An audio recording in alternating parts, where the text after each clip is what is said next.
Perkenalkan, nama saya Siti Muhibah, NPM 1387203007. Di sini saya akan mewawancara seorang guru yang berada di samping saya. Selamat malam, Pak. Malam. Ya, saya mahasiswa dari STIK Muhammadiyah Sampit, ingin mewawancara berkenaan dengan mata kuliah yang kami ambil. Sebelumnya saya mohon maaf karena mengganggu waktu istirahat Bapak. Untuk mempersingkat waktu, sebelum saya bertanya kepada Bapak, terlebih baiknya Bapak memperkenalkan diri dulu.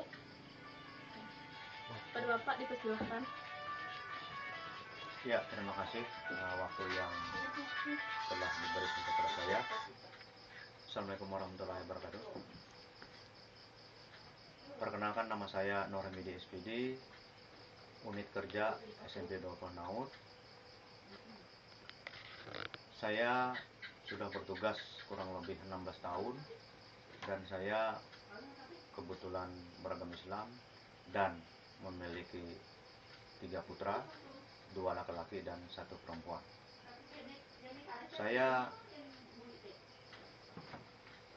Tugas mengajar saya selaku guru IPS terpadu. IPS terpadu terdiri dari beberapa bidang studi yang harus saya emban dan saya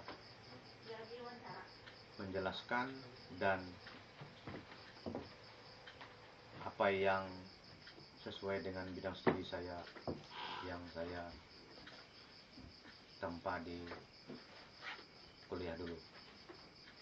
Pertama, bidang studi yang saya ajarkan di sekolahan SMP 20 Naut, pertama geografi, kedua sejarah, ketiga ekonomi, keempat sosiologi. Itulah yang dimaksud dengan IPS terpadu. Ya, terima kasih untuk perkenalannya. Ya, baiklah, saya akan memulai pertanyaan kepada Bapak. Pertanyaan yang pertama itu mengenai kode etik. Nah, kode etik itu kan seharusnya seorang guru itu bersikap baik itu bukan hanya di lingkungan sekolah tapi juga di lingkungan masyarakat. Bagaimana tanggapan Bapak terhadap seorang guru yang hanya bersikap baik dan berperilaku baik itu di lingkungan sekolah saja? Ya, menurut saya kode etik itu adalah memang harus disikapi dan harus dimiliki oleh seorang guru.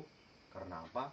Karena guru adalah suri teladan dan memberi contoh kepada peserta didiknya, terutama di lingkungan sekolahan, kemudian di dalam kelas, juga di lingkungan masyarakat. Guru juga adalah seorang figur yang harus diberi suri teladan bagi siswanya dan masyarakat yang ada di lingkungan dia, tempat dia bertugas. Saya kira cukup mungkin pertanyaan yang pertama. Ya. Silakan lanjutkan. Yang pertanyaan kedua itu berhubungan dengan tugas seorang guru. Ya. Tugas seorang guru itu bukan hanya mengajar namun juga mendidik. Namun faktanya guru sekarang hanya mengajar dan mengajar tanpa mendidik. Nah, seandainya Bapak menjadi seorang kepala sekolah, langkah apa saja yang Bapak lakukan dalam memberikan pengetahuan kepada guru-guru yang ada di lingkungan sekolah yang Bapak pimpin agar mereka mengetahui bahwa tugas seorang guru itu bukan hanya mengajar tapi juga mendidik? Ya, memang betul bahwa profesi seorang guru bukan hanya sekedar mengajar tapi mendidik. Banyak orang hanya bisa mengajar atau memberi materi tapi belum tentu dia bisa mendidik. Mendidik itu adalah ada beberapa tahapan yang harus kita kuasai biar peserta didik itu bisa memahami dari penjelasan materi yang kita sampaikan. Pertama-tama guru harus menguasai materi pembelajaran dan mempersiapkan perangkat pembelajaran seperti silabus, RPP, dan menguasai pengulangan kelas. Itulah menurut saya bahwa guru itu harus menguasai bidang yang diempunya. Mungkin bisa dilanjutkan yang pertanyaan yang ketiga berhubungan dengan hubungan guru dan siswa. Nah, seharusnya kan guru dan siswa itu memiliki hubungan yang baik seperti itu. Nah, bagaimana tanggapan Bapak terhadap hubungan antara guru dan siswa yang kurang baik seperti itu? Sebenarnya kita selaku guru harus memberi suri teladan yang baik. Tidak ada membedakan antara siswa A dengan siswa B. Alasnya kenapa? Ketika siswa itu atau peserta didik kita itu di sekolahan, berarti kita memiliki anak peserta didik yang jumlahnya hampir kurang lebih 500-an dalam satu lembaga pendidikan yang kita diberi tugas oleh pemerintah. Bagaimana menyikapi seandainya siswa tersebut memiliki kenakalan? Kan itu ya pertanyaannya ya, menyikapi. Kalau saya selaku pembina siswa di SMP Dr. Naut kurang lebih 10 tahun, cara saya adalah melakukan pemanggilan, dan saya juga berkonsultasi dengan guru wali kelasnya, dengan guru BP. Kebetulan guru BP juga kadang-kadang bisa juga saya. Kemudian saya merangkap pembina siswa di SMP Dr. Naut. Caranya adalah melakukan tindakan preventif dan kuratif. Kalau preventif, siswa yang dipanggil ke ruangan khusus pembina siswa dan guru BP. Solusinya apa? Apa problemnya? Sehingga siswa tersebut bisa melakukan penyimpangan sosial seperti merokok, berjudi, dan seterusnya.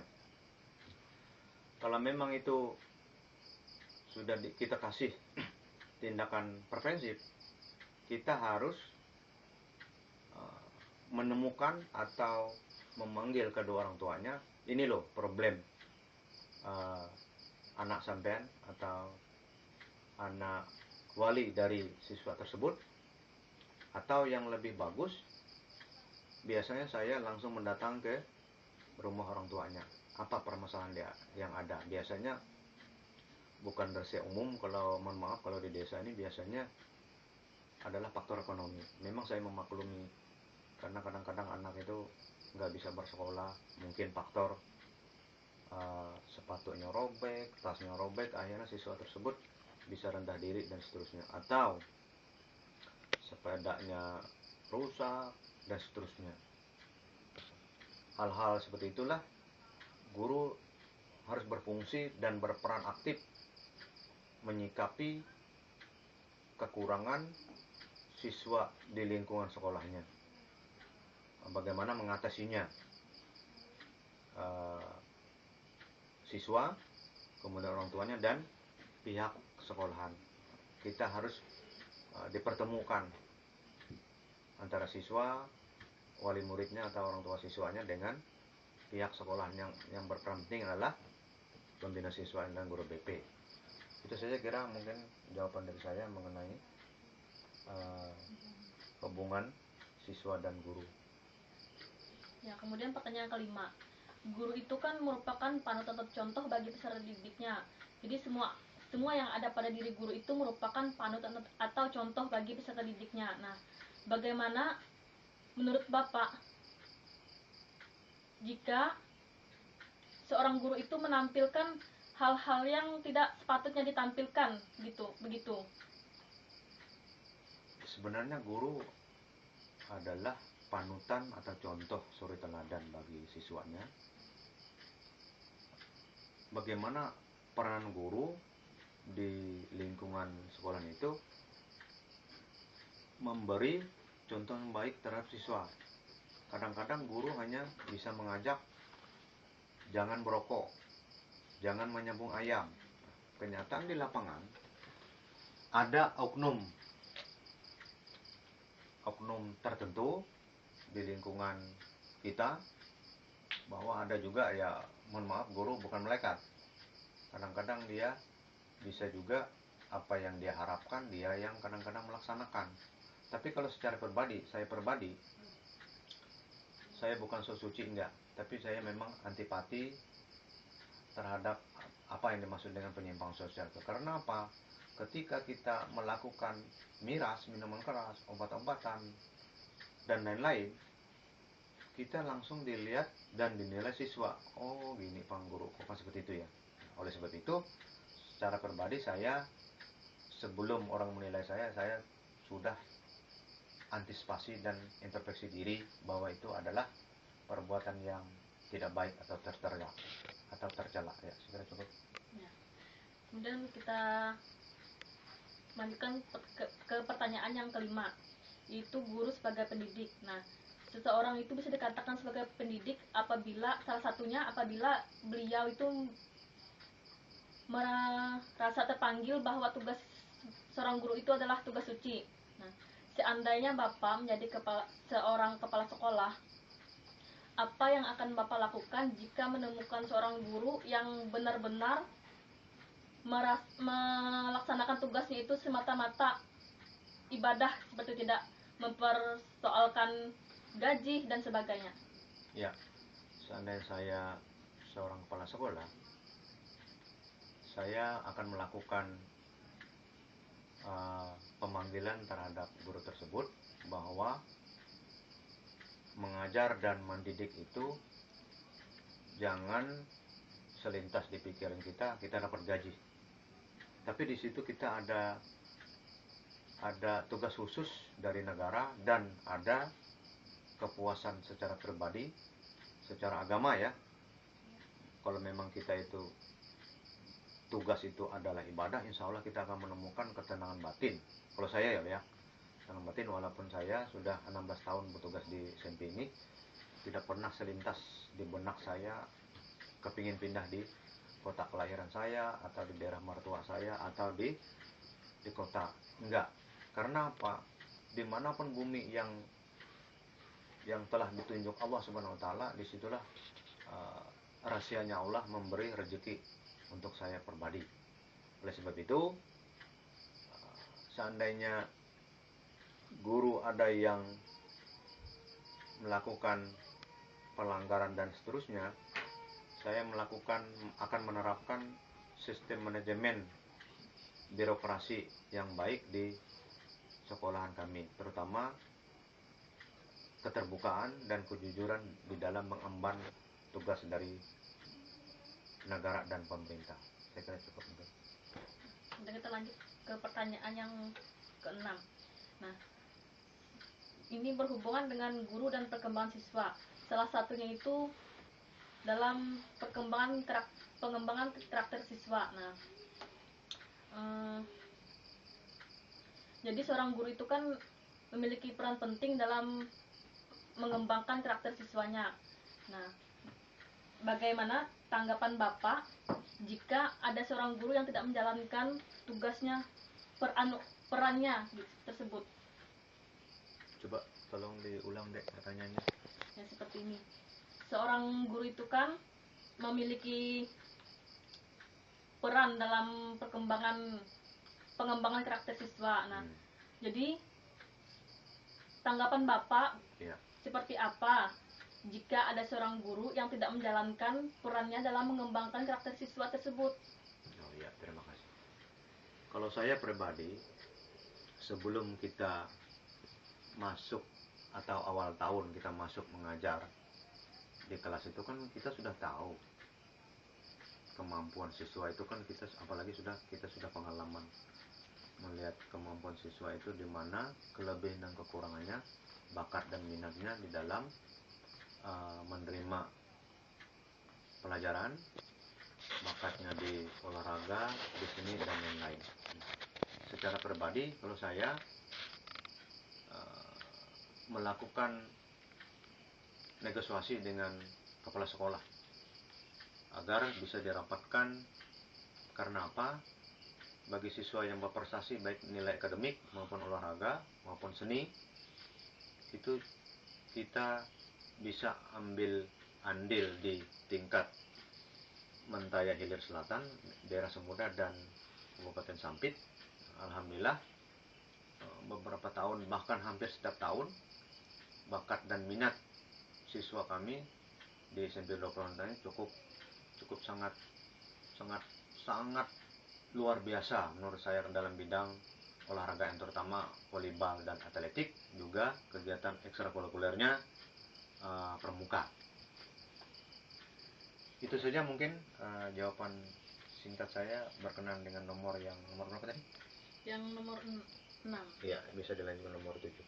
Nah, pertanyaan yang nomor 7 itu berhubungan dengan guru dan permasalahan siswanya. Nah, dari ribuan siswa yang ada di sekolah itu kan setidaknya ada 1 atau sampai 5 orang lah yang memiliki permasalahan. Nah, upaya apa saja yang Bapak lakukan dalam mengatasi permasalahan siswa tersebut? Iya. Langkah pertama biasanya saya selaku guru bidang studi, juga guru BP, kemudian pembina siswa, saya langsung face to face atau berhadapan dengan siswa. Saya tidak mau siswa tersebut langsung ditanyakan oleh guru lain atau wali kelasnya dan seterusnya. Biasanya peranan itu diambil alih kesiswaan. Karena apa? Karena cara saya adalah sangat rahasia sekali problem siswa tersebut, terutama problem ekonominya, apakah keluarganya dilatar belakangi oleh broken home atau memang tidak rahasia umum lagi adalah faktor ekonomi. Bagaimana kita menyikapi secara kelembagaan dan secara hati nurani menyikapi problem siswa tersebut dengan cara apa? Secara kuratif. Orang tuanya dipanggil, kuratif itu kan orang tua yang dipanggil, siswa yang dipanggil, kemudian dari pihak sekolahan, terutama kesiswaan juga berperan penting dalam mengatasi problem siswa tersebut dalam menggapai cita-citanya selama menempa atau menerima ilmu yang ada di SMP 26.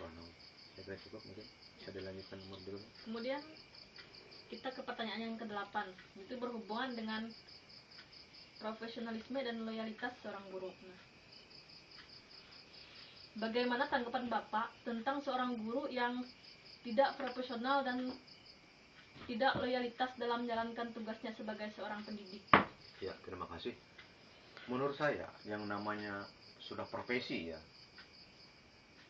yakin dan percaya bahwa seorang guru itu sudah bisa dikategorikan profesional. Apa sih kriterianya profesional? Itu adalah 1, menguasai materi dan perangkat pembelajaran sebelum dia masuk ke ruangan kelas. Yang kedua, dia harus bagaimana cara dia mengelola kelasnya. Dan loyalitas itu setiap apapun yang diberikan oleh pemerintah, dia harus loyalitas terhadap fungsi dan tugasnya seorang guru. Baik kegiatan memberi PBM, proses belajar mengajar, juga ekstrakurikuler yang dilaksanakan biasanya setiap sore hari. Itu sangat penting. Karena apa? Profesional atau tidaknya guru tergantung mampu atau tidaknya dia menyampaikan materi yang akan disampaikan. Apalagi sekarang saya sangat setuju sekali program pemerintah pusat bahwa kurikulum 13 itu akan diterapkan di seluruh Indonesia. Saya secara pribadi sangat setuju sekali. Alasnya kenapa? Di kurikulum 13 itu rata-rata 80% siswa itu aktif. Karena apa? Di situ ada metode diskusi kelompok. Itu yang sudah saya terapkan beberapa tahun yang lalu, sudah saya terapkan kurikulum 13 itu. Karena saya nilai dengan kurikulum KTSB ada perbedaan.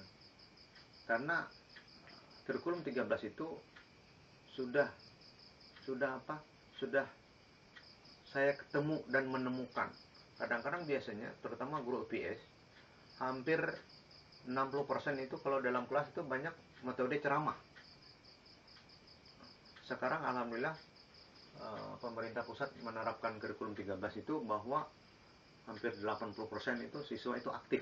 Tergantung tugas fungsi guru sekarang adalah membimbing, mengarahkan dan menggandeng siswa itu bagaimana siswa tersebut menguasai materi yang akan disampaikan oleh gurunya di depan kelas. Saya kira mungkin cukup. Bisa dilanjutkan Ya. pertanyaan berikutnya. Kita ke pertanyaan yang ke-10, itu berhubungan dengan kasus pelanggaran kode etik guru. Nah, seperti yang kita ketahui di Indonesia, khususnya di Indonesia ini, banyak sekali pelanggaran kode etik yang dilakukan oleh oknum tertentu ya dalam dunia pendidikan. Nah, contohnya itu seperti pelecehan seksual terhadap siswanya. Menurut Bapak, apakah pantas seorang guru melakukan hal-hal yang seperti itu? Menurut saya pribadi tidak. Kenapa? Saya pribadi itu kalau melihat siswa saya maupun laki-laki dan wanita, saya lebih cenderung bahwa mereka itu kalau di sekolah adalah anak saya. Walaupun secara biologis bukan anak saya. Tetapi kita harus memiliki prinsip hidup. Bahkan sangat tidak baik apabila guru melakukan pelecehan seksual. Solusinya adalah sebelum itu terjadi terhadap dunia pendidikan dan mencorengkan dunia pendidikan, terutama PGRI yang tempat seluruh guru di Indonesia itu tempat bernaung atau payungnya seluruh guru di Indonesia ya. Menurut saya solusi yang pernah saya tawarkan kepada sekolah kami ketika waktu itu rapat dinas adalah satu, seluruh siswa yang muslim, yang perempuan, semuanya berjilbab dan menggunakan rok panjang. Dan yang non muslim boleh tidak berjilbab, yang penting rok panjang. Itu caranya, solusinya untuk menghindari hal-hal yang negatif terhadap perbuatan, terutama mohon maaf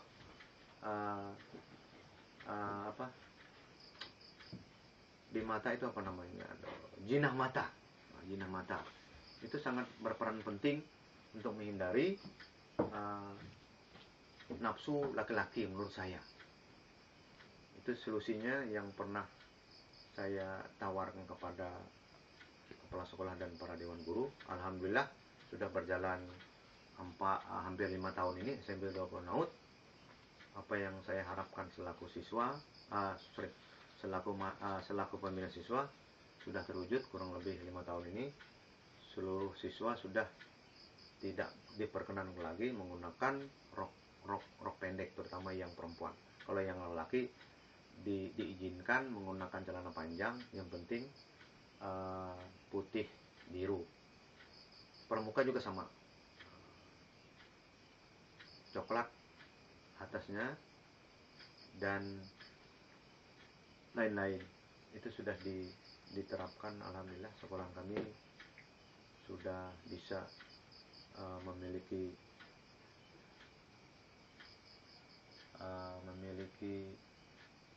standar penerimaan mahasiswa baru. Sebelum mereka menjadi mahasiswa baru, saya sudah menerapkan ini loh, sekolah kami seperti ini aturannya. Nah, seperti itu, menggunakan jilbab, rok panjang dan seterusnya. Dan laki-laki juga sama seperti itu. Mungkin jawaban singkat dari saya. Silakan dilanjutkan. Ya, kita ke pertanyaan yang terakhir ya. Ini berhubungan dengan organisasi keguruan. Nah, di Indonesia sendiri dikenal dengan nama PGRI atau Persatuan Guru Republik Indonesia. Nah, apakah organisasi ini sudah berjalan dengan baik sekarang? Menurut saya, terutama di Kecamatan Pulau Hanaut ini, tidak berjalan. Mungkin alasannya mungkin faktor alam. Walaupun sekarang bisa sistem online, saya sangat mendukung apa yang dimaksud dengan PGRI itu, karena seluruh guru bernaung di PGRI. Tadi saya dengar dari pertanyaan itu meningkatkan kesejahteraan guru. Dari pihak PGRI, terutama yang di kabupaten, sudah menanggapi aspirasi seluruh guru yang ada di Kotim. ditindaklanjuti ke pusat. Bahkan hampir seluruh Indonesia mungkin yang namanya Pejari itu sudah tidak rahasia umum lagi ya. Yang namanya Pejari itu tempat naungan, tempat inspirasi guru-guru menyampaikan pendapatnya, terutama mengenai bagaimana meningkatkan kinerja guru, disiplin guru, dan lain-lain. Saya kira cukup mungkin jawaban singkat dari saya. Ya. Itu tadi pertanyaan terakhir buat Bapak. Ya, demikianlah wawancara antara saya dan Bapak Nur Hamidi SPD. Nah, apabila ada salah kata, saya minta maaf karena sudah mengganggu waktu istirahat Bapak dan keluarga juga. Mungkin